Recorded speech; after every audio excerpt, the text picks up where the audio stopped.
Hello and welcome to Codex Report. My name is Alexander. What we are witnessing is not just another peace agreement. The US brokered deal between Armenia and Azerbaijan, signed on August 8, 2025, represents a tectonic shift in global geopolitics. Viewing this merely as a regional conflict is a mistake. This is an event that redefines the balance of power on a global level, creating new axes of influence while pushing old ones into the background. Its impact affects everything from energy corridors and military alliances to the political future of the Middle East and Eurasia. This agreement formalizes a new and powerful axis of winners: Washington, Ankara, Tel Aviv. Each of these actors achieves its primary strategic goals. The United States returns as the key arbiter in a region long considered Russia's domain. Turkey realizes its long-held dream of land connection to the Turkic world. Israel gains invaluable strategic depth on the very border of its arch-nemesis, Iran. This deal is a brutal strategic defeat for the two traditional regional powers, Russia and Iran. Both were bypassed and outplayed. Their interests are directly threatened and their influence drastically weakened. This is not just a loss of control over the Caucasus. Is the symbolic beginning of the end of their dominance in the wider region. These analyses will detail how the complex mechanism was built, who the true winners and losers are, and the long-term consequences for the global balance of power. Please listen to the following story. The central part of the entire arrangement and the key to understanding the new balance of power is the establishment of a transport corridor through Armenia's southern Siunik province. This corridor connects the main territory of Azerbaijan with its geographically isolated exclave of Nakhchivan, which borders Turkey and Iran. The formal name of the route is the Trump Route to International Peace and Prosperity, TRIPP, but its significance far exceeds trade and prosperity. Historically, the territory of Nakhchivan has been a subject of dispute. During the Soviet era, the borders were drawn in such a way that this exclave remained part of the Azerbaijani SSR, although it was physically separated by the territory of the Armenian SSR. This configuration was the result of the Soviet policy of balancing ethnic and political tensions, but it created a permanent strategic complication for Baku. After the collapse of the USSR, Azerbaijan insisted for decades on the creation of a so-called Zangezur corridor. Zangezur is the historical name for the Siunik region, which would be under Azerbaijani control and have extraterritorial status. For Armenia, this demand was absolutely unacceptable, as it would mean ceding sovereignty and cutting off its southern border with Iran. The agreement reached under Trump's mediation represents a clever solution to this decades-long deadlock. It gives Azerbaijan what it was demanding, unhindered commercial access, but does not formally call it the Zangezur corridor. Instead, the name TRIPP is used.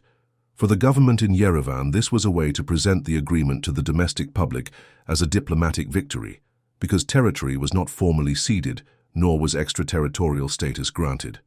In practice, however, the substance remains the same. The key clause of the agreement, the one that changes everything, is the one that defines the management structure. The agreement stipulates that a consortium, led by the US government and American companies like ExxonMobil, will manage and develop this route for the next 99 years in cooperation with the Armenian side. This is the direct installation of long-term American economic, political, and, indirectly, security presence at the most strategically important point in the South Caucasus. It is the mechanism by which the US takes control of the future flows of energy and goods, creating the so-called middle corridor that connects Asia and Europe, but completely bypasses both Russia and Iran. The lifting of restrictions on American defense cooperation with Azerbaijan, which is also part of the package, further cements the American role as the guarantor of the new order, while Armenia is attracted by promises of investment, technology, and protection from future aggression. The TRIPP corridor, therefore, is not just a road, it is a geopolitical weapon used to carry out a strategic takeover of the region. For Washington, this agreement is a clear victory on multiple levels. First, It represents a triumphant return of American diplomacy and power to a region from which it had been gradually pushed out. By taking over the role of chief mediator from Moscow, the US has nullified decades of Russian influence and positioned itself as the only actor capable of resolving frozen conflicts from the Soviet era. A specific action that illustrates this is the repeal of the provisions of Section 907 of the U.S. Freedom Support Act of 1992, which had prohibited direct U.S. aid to the government of Azerbaijan. This ban was in place for years due to the conflict in Karabakh, and its repeal is a clear signal of a new era in U.S.-Azerbaijan relations. Second, by establishing control over the TRIPP Corridor, America directly contains both Russia and Iran, its two key global rivals. A transit route is being created that is completely outside of their control, which diminishes their importance and their economic revenues from transit. Third, this move strengthens two key U.S. allies in the region, Turkey as a NATO member and Israel as its closest partner in the Middle East. Fourth, on the domestic front, for the administration that mediated it, this is a huge foreign policy victory that can be presented as proof of its success and peacemaking, which Donald Trump used in his campaign, presenting himself as a great peacemaker. In essence, the U.S. exploited the power vacuum created by Russia's preoccupation with Ukraine and Iran's weakness under sanctions to achieve multiple strategic goals in a single move. For Ankara, this agreement has a historic, almost mythical significance because it simultaneously fulfills the two pillars of its foreign policy, Pan-Turkism and Neo-Ottomanism. The opening of a corridor between Azerbaijan and Nakhchivan is the physical realization of the doctrine of Pan-Turkism, the idea of creating an uninterrupted geopolitical and cultural space connecting all Turkic peoples. This is a dream that dates back to the time of the collapse of the Ottoman Empire. Now, for the first time, Turkey gains a direct land link to Azerbaijan and, through it, to the rest of the Turkic world in Central Asia, Kazakhstan, Uzbekistan, Turkmenistan, Kyrgyzstan. The institutional framework for this cooperation already exists through the Organization of Turkic States, which now also gains a physical, terrestrial backbone. However, in addition to ethnic-linguistic Pan-Turkism, this move is also the ultimate expression of Neo-Ottomanism. This doctrine, most associated with former Prime Minister Ahmet Davutoglu and his concept of strategic depth, involves the re-establishment of Turkish political, economic, and cultural influence in all territories of the former Ottoman Empire. Neo-Ottomanism does not seek to restore the empire in a territorial sense, but rather to transform Turkey from a peripheral state and a bridge between East and West into a central, indispensable power that projects influence in its historical environment. Turkey's actions in the Caucasus are not an isolated case. They are part of a broader pattern we have seen through direct military interventions in Syria and Libya, strong diplomatic and economic engagement in the Balkans, and energy positioning in the Eastern Mediterranean. The uniqueness and strategic genius of Turkey's position in the Caucasus lie precisely in the fact that it is the only point where Pan-Turkic and Neo-Ottoman interests perfectly align and mutually reinforce each other. Supporting Azerbaijan is simultaneously supporting a Turkic brother, Pan-Turkism, and strengthening influence in a key region of the former empire that borders rival powers, Russia and Iran, Neo-Ottomanism. This is not just symbolic. This has concrete economic, military, and political consequences. Turkey becomes the central point of a new energy and trade corridor. Its influence in Central Asia is growing exponentially, to the direct detriment of Russia and China. The motto, "One Nation, Two States," which describes the relationship between Turkey and Azerbaijan, now acquires its full meaning. Militarily, the Turkey-Azerbaijan axis becomes the dominant force in the Caucasus, capable of projecting power deep into the region.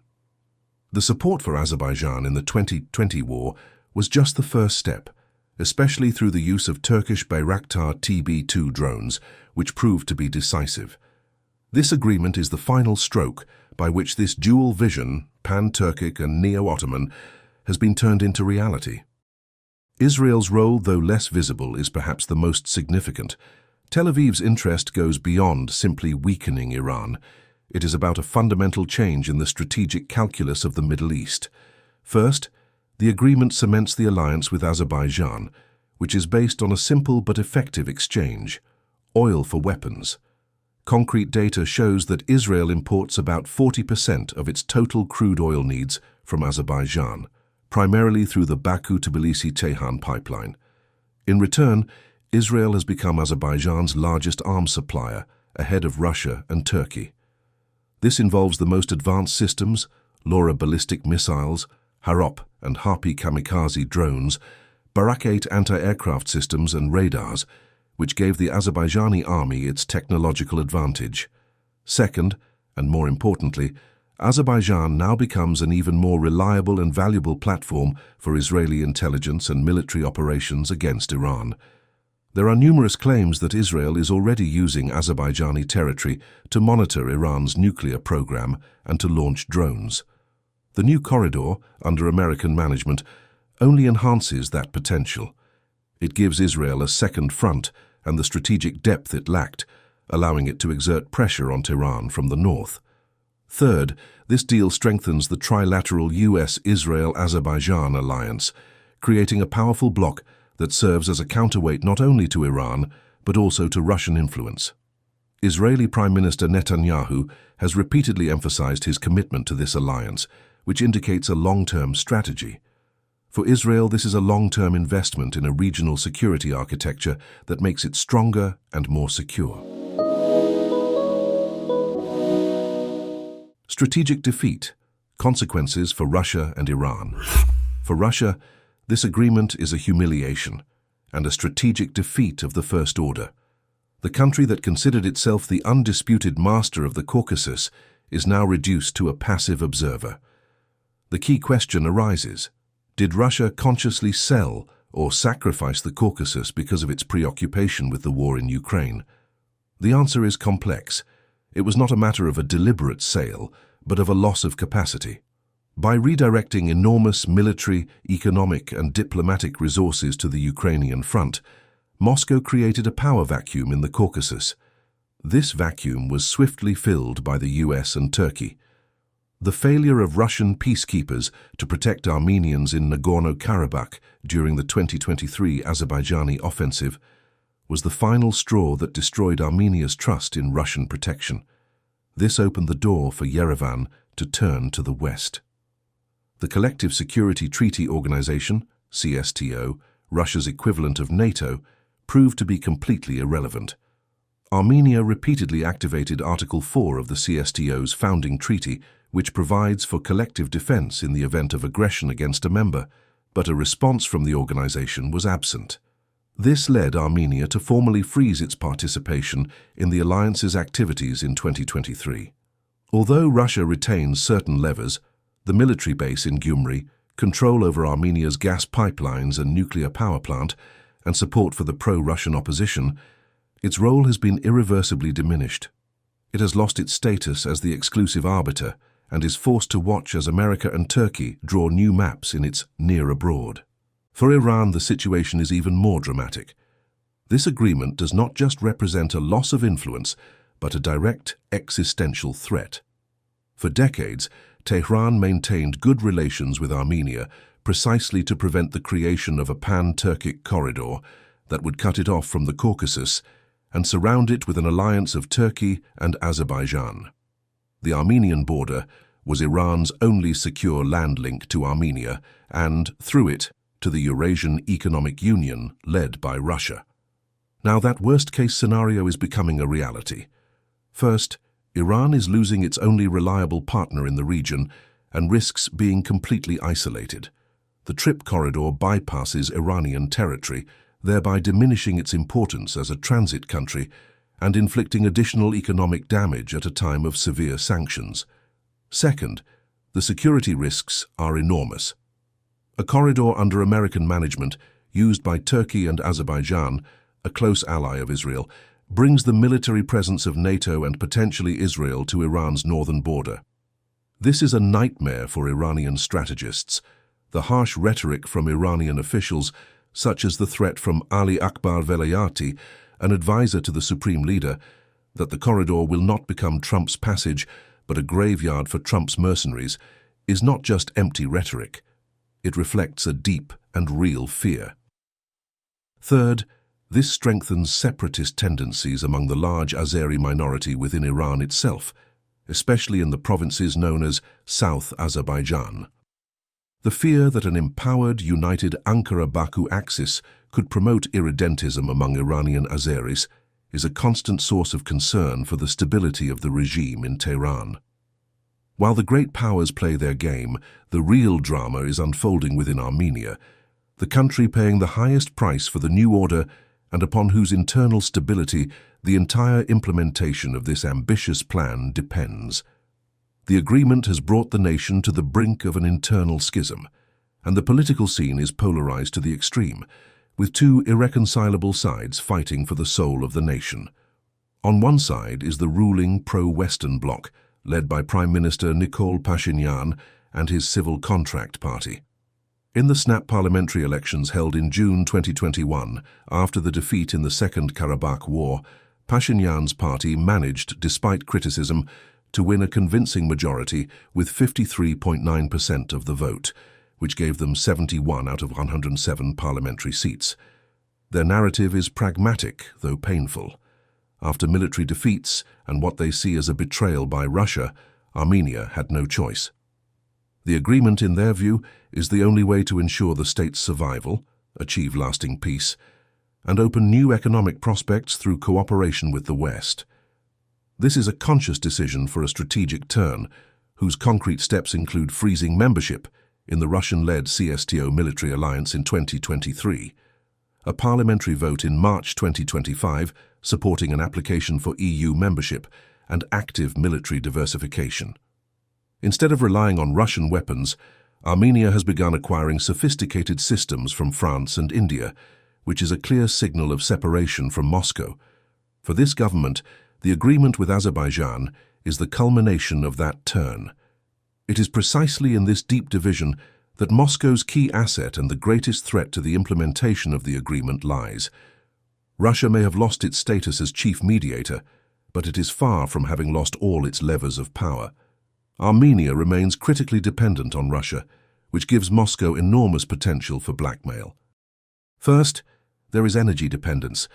Russia, through its company Gazprom, supplies Armenia with 80 to 90% of its total gas and petroleum products.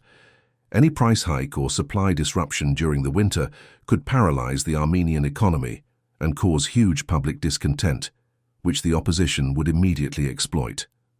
Second, economic dependence. Russia is still Armenia's largest trading partner and a key market for Armenian products. The introduction of trade barriers or sanctions would have devastating consequences for the Armenian economy. Third, military presence. Although Yerevan has begun withdrawing Russian border guards from some points, the Russian 102nd military base in Gyumri remains the largest foreign military installation in the country. Russian troops also still guard Armenia's border with Turkey and Iran. This presence gives Moscow the ability, if it deems it in its interest, to allow or even stage border incidents to destabilize the government in Yerevan and show that Western protection is just an illusion.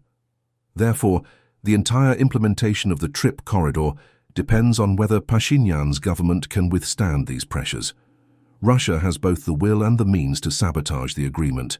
It can do so directly by using economic and energy blackmail, or indirectly by providing support to the opposition to provoke an internal crisis and overthrow the pro-Western government.